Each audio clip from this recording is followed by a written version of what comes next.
Hello guys, how's it going? My name is Dalaran, and in today's video I want to take a look at some of the unique weapons for the new raid, Sanctum of Domination. Out of all the things that we talked about the class changes, covenant changes, the PvP side of things, which is looking super exciting. And I'll be honest, I'm actually very excited for patch 9.1. Not only are we gonna finally get some new content, which when you realize that we've been in the first patch of Shadowlands for like 8 months, it is pretty weird actually. But finally we're getting new stuff, we're getting the Mythic Plus changes, which I'm pretty happy with. The raid fights look fantastic.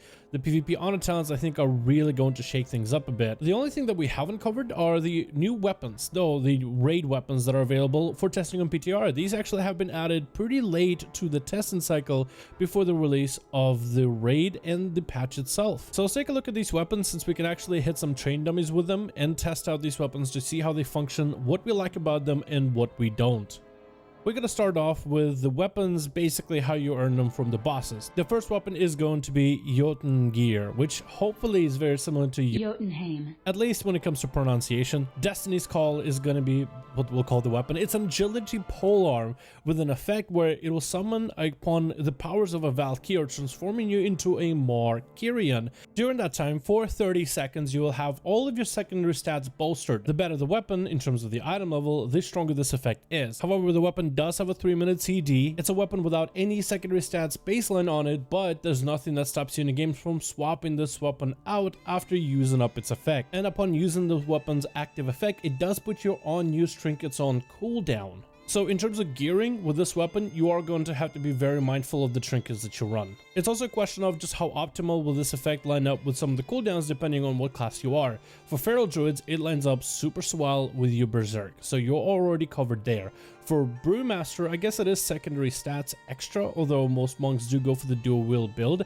If you do end up running this staff as a Windwalker, it will desync from your Zuen the second time around, but you could save a set of images from Storm, Earth, and Fire in order to combo into this weapon. For Survival Hunter, you are going to be able to sync it with your primary cooldowns at the beginning, and then nothing really will sync until a little bit later. And now for an interesting tidbit, you could technically run 2 different polearms on your character. You could run with this one at the start of the raid, for example, start with all your cooldowns, pop the weapon effect, and while the effect is on CD, you could take a global to swap out for another polearm that does have secondary stats. And I don't really know how Blizzard is going to approach this little dance that players might end up doing in the future if they do run this weapon. It's a cool weapon, but I feel like to maximize the value of it, it might be a little janky. I think Blizzard should add some sort of a secondary stats on the weapon to maybe make this dance of swapping it out a little bit less awkward. But it's a cool weapon, and I love the effect of it transforming you into this more Valkyr thing to it. Can't say that I hate the weapon. I think it's a really cool idea, but I feel like in execution it could be a little bit better.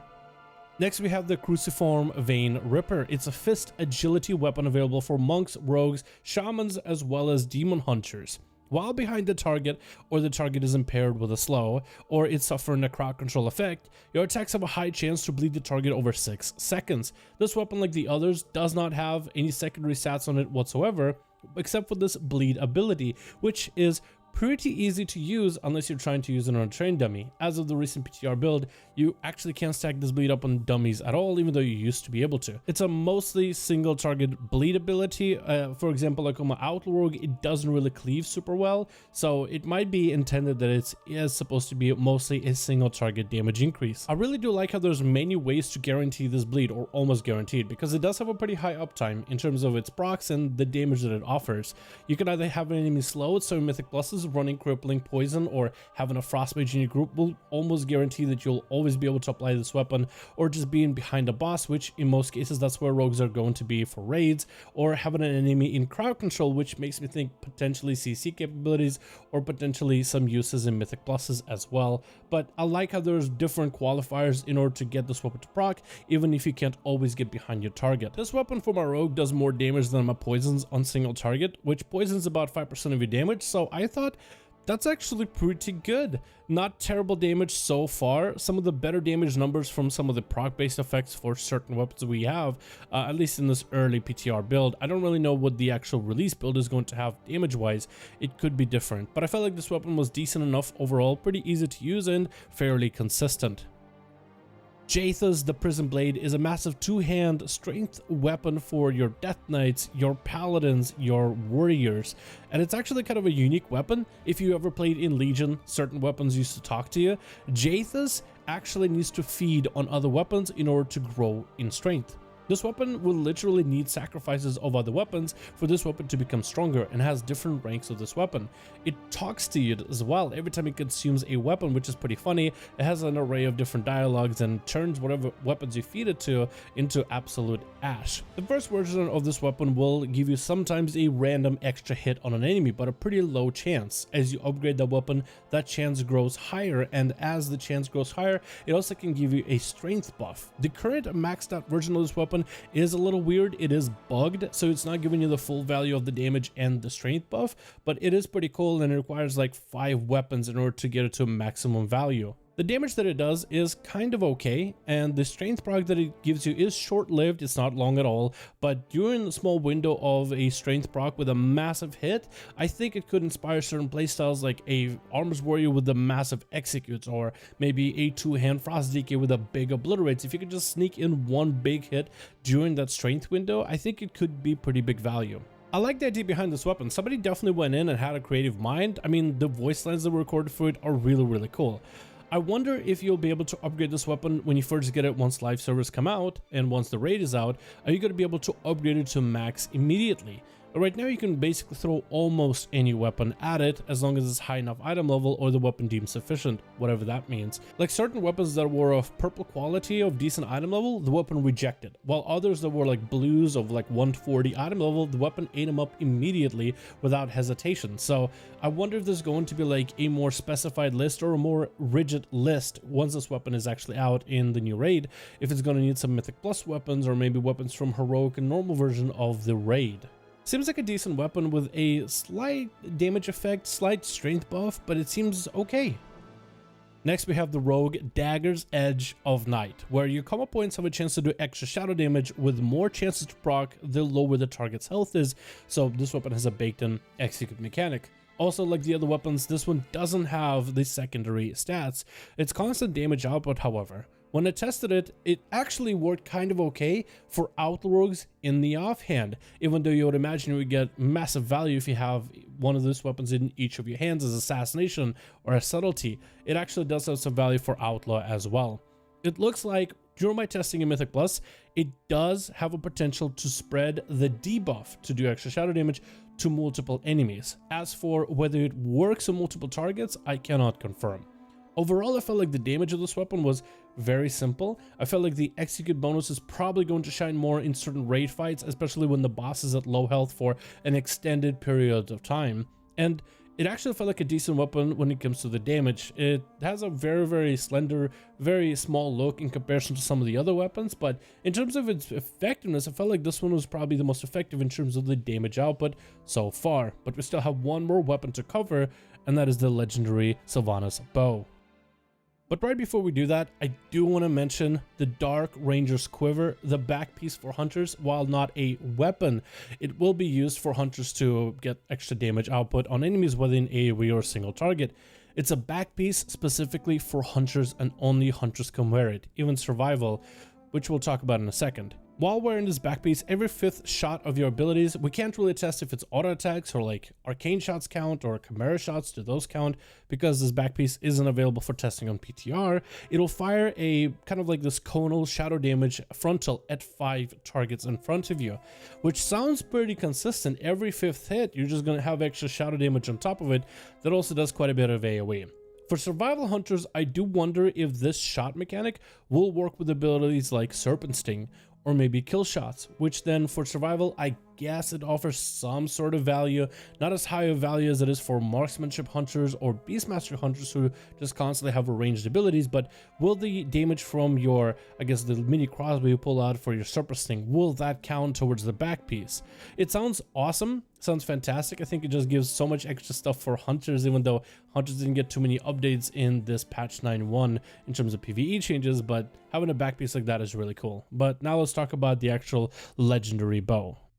As of right now, testing the legendary bow, it doesn't act like a legendary. It has the legendary appeal to it in terms of the orange letters, but it doesn't actually limit you in terms of which legendaries you can run as of the moment I tested this weapon.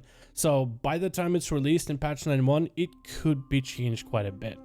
This legendary bow grants you an extra ability to put in your bars. Some players have memed already that hunters already only have 4 buttons to press for the rotation anyway, so 1 extra button is not going to hurt them. But this ability does have a 2-second cast time baseline reduced by haste. It does have a 15 focus cost to it, and it does a decent blast of shadow damage to your primary target, with additional dot damage to all enemies within 8 yards of that target. It also comes with an extra effect where it'll apply a silence for 5 seconds. Very similar to kind of one of the abilities that Sylvanas has in the game of Heroes of the Storm. It's very similar in terms of the design. From my early testing, the damage seems kind of okay. From a legendary bow, it does feel kind of weird. This is supposed to be Sylvanas's bow, the main weapon of choice, and you would imagine this thing would blast enemies away, but the damage that it does is not like insane. It's decent. It is a damage increase, but it's not like incredible or anything. And maybe Blizzard was trying to go this route with a lot of these weapons because the damage numbers do seem decent. I haven't talked about any of these weapons feeling fantastic or crazy because I think that's what they were trying to avoid compared to the corruption weapons back in BFA. I feel like the silence effect is extremely useful in Mythic Pluses and can be used in order to silence multiple enemies after a tank pulls them together around the corner, which could be really cool to be able to pull it off. Maybe even useful in PvP at some point, even though PvPers should be able to run different weapons that'll scale differently in PvP, but we'll see. Another thing to note, let's talk about the damage again real quickly, because I think the damage of this weapon is probably going to be higher at a heroic version of this weapon as well as a mythic version, but maybe again Blizzard is trying to on purpose not make these weapons too crazy overpowered. Besides that, it's an interesting weapon, but I think a lot of players were expecting some crazy explosive potential out of this one. Out of all the weapons we talked so far, some of them do come with bonus effects in terms of extra stats or an extra ability that has uses, but for the most part, let's take a look at the damage of these abilities, especially for the procs. They all seem decent. They don't seem extraordinary. They don't seem to be doing like 20%, 30%, 40%, 50% of your character's damage or anything. They seem to be kind of like a ballpark of about 5% or so, no matter the class that you end up using these weapons on. And from here, this is going to be simply my speculation. I think this was done on purpose. I don't think Blizzard wants these weapons to be as strong as any of the weapons, items, trinkets, and any of the effects we had in previous expansions.